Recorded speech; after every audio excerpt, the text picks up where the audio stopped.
প্রকৃতির বুকে এমন কিছু প্রাণী আছে যাদের আকার ছোট হলেও সাহস আর শক্তিতে তারা যেন অদম্য যোদ্ধা। বিপদের মুখে পিছু হটা এদের স্বভাবে নেই, বরং শত্রু চোখে চোখ রেখে লড়াই করাই যেন তাদের নিয়তি। আজ আমরা জানবো এমনই এক নির্ভীক শিকারীর গল্প, হানি বেজার, যাকে অনেকেই বলে পৃথিবীর সবচেয়ে সাহসী প্রাণী। আকারে ছোট কিন্তু দুঃসাহস আর শক্তিতে সে যেন এক অপ্রতিরোধ্য শক্তি।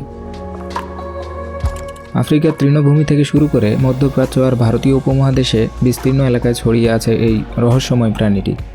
আকারে ছোট কিন্তু মনোবল আর শক্তিতে সে যেন এক প্রকৃত যোদ্ধা।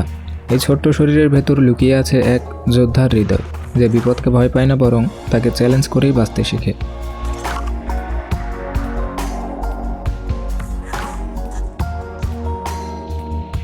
হানি বেজারের বৈজ্ঞানিক নাম মেল্লিভোরা ক্যাপেন্সিস। এটি বেজি পরিবারের সদস্য এবং মেল্লিভোরা গণের একমাত্র জীবিত প্রজাতি। ছোট আকারের হলেও গঠনগত দিক থেকে এই প্রাণীটি অত্যন্ত শক্তপোক্ত ও সহনশীল। এদের শরীর লম্বাটে ও নিচু, পিঠ চওড়া এবং ঘাড় অত্যন্ত শক্ত। মাথা তুলনামূলক ছোট হলেও চোয়াল অসাধারণ শক্তিশালী। ধারালো দাঁত ও শক্ত নখর শিকার ধরতে এবং মাটি খুঁড়তে বিশেষভাবে উপযোগী। হানি বেজারের সবচেয়ে উল্লেখযোগ্য বৈশিষ্ট্য হলো তার ঢিলা এবং পুরু চামড়া। শত্রু যদি তাকে কামড়েও ধরে, সে নিজের শরীর মোচড় দিয়ে ঘুরে পাল্টা আক্রমণ করতে পারে। এই বৈশিষ্ট্য তাকে লড়াইয়ে বাড়তি সুবিধা দেয়।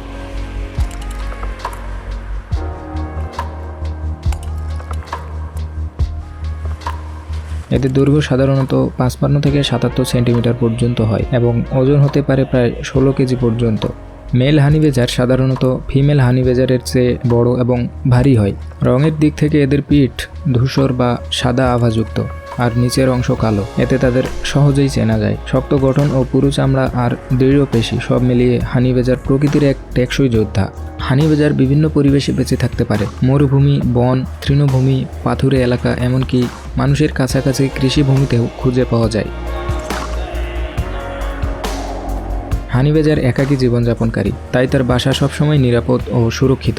এটি সাধারণত মাটি খুঁড়ে তৈরি করা গভীর গর্ত, যা শত্রুর চোখে পড়ে না। অনেক সময় শিলা, গাছের ছায়া এবং পাথুরে গুহার কোণেও তারা আশ্রয় নেয়। মরুভূমির তাপে বা শীতের ঠান্ডায় এই গর্ত তাদের সুরক্ষা দেয়, আর বনাঞ্চলে পাতার আড়ালে বা শিকড়ে লুকিয়ে থাকে। মাতৃকালে মায়ের সঙ্গে 1 বা 2টি শাবকও থাকে। পরে তারা নিজস্ব জীবন শুরু করে।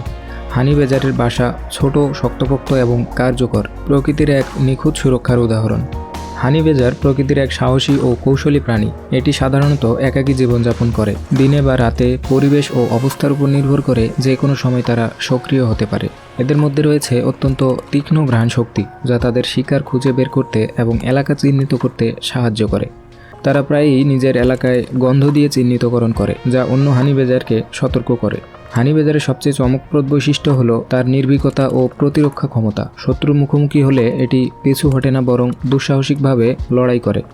শক্ত চামড়া এবং তীব্র পেশির কারণে কামড় বা আঘাত এদের কমে যায়, যা তাদেরকে প্রায়শই অন্য প্রাণীর সাথে লড়াইয়ে জয়ী করে। এছাড়া হানি বেজার প্রায়শই নিজের এলাকা নিয়ন্ত্রণে রাখতে বড় পরিসরে ঘুরে বেড়ায় এবং শিকার বা নিরাপত্তার জন্য সূক্ষ্ম পরিকল্পনা করতে সক্ষম। সংক্ষেপে, এটি এক নিখুঁত শিকারী ও সাহসী অভিযোজক। তারা যে কোনো বিপদকে চ্যালেঞ্জ হিসেবে নেয়।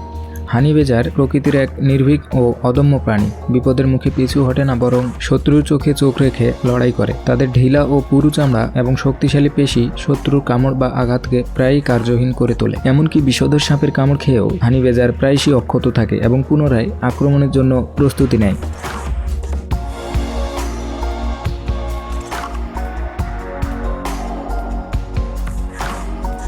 হানি বেজার মূলত মাংসাশী প্রাণী, কিন্তু তাদের খাদ্য তালিকা বিস্তৃত এবং পরিস্থিতির সঙ্গে খাপ খায়।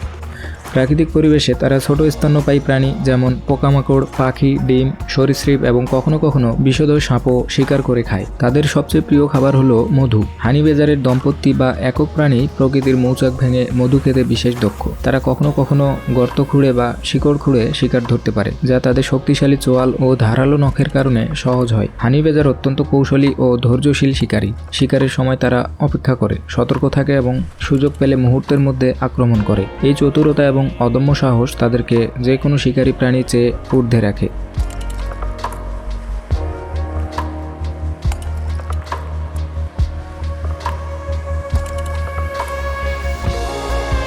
হানি বেজার একাকী জীবনযাপনকারী, তাই তাদের মিলন ঘটে পরিস্থিতি এবং সুযোগ অনুযায়ী। হানি বেজারের নির্দিষ্ট প্রজনন মৌসুম নেই।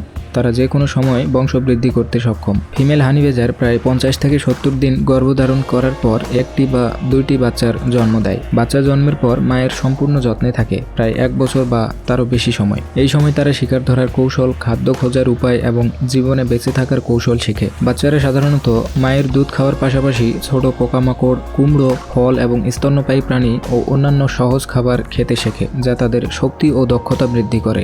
বাচ্চা বড় হওয়ার পর ধীরে ধীরে স্বতন্ত্র জীবন শুরু করে এবং নিজের এলাকা নির্ধারণ করে। হানি বেজারের প্রজনন ব্যবস্থা তাদের সংরক্ষিত এবং অভিযোজিত জীবনের একটি গুরুত্বপূর্ণ অংশ। হানি বেজার প্রকৃতির এক দৃঢ় ও সাহসী প্রাণী, যার কারণে এর প্রাকৃতিক শত্রু খুবই কম। শক্ত চামড়া, তীব্র পেশি এবং নির্ভীক স্বভাবের কারণে সিংহ, চিতা এবং অন্যান্য বড় শিকারীরাও সাধারণত এর থেকে দূরে থাকে। তবে মানুষের সঙ্গে সংঘর্ষ, বন উজাড়, কৃষিভূমি সম্প্রসারণ এবং কখনো কখনো শিকার হানি বেজারের জন্য হুমকি সৃষ্টি করে। তখন তারা খাদ্য ও আশ্রয়ের জন্য মানুষের কাছাকাছি এলাকায় প্রবেশ করতে বাধ্য হয়, যা তাদের নিরাপত্তা ঝুঁকিতে ফেলে।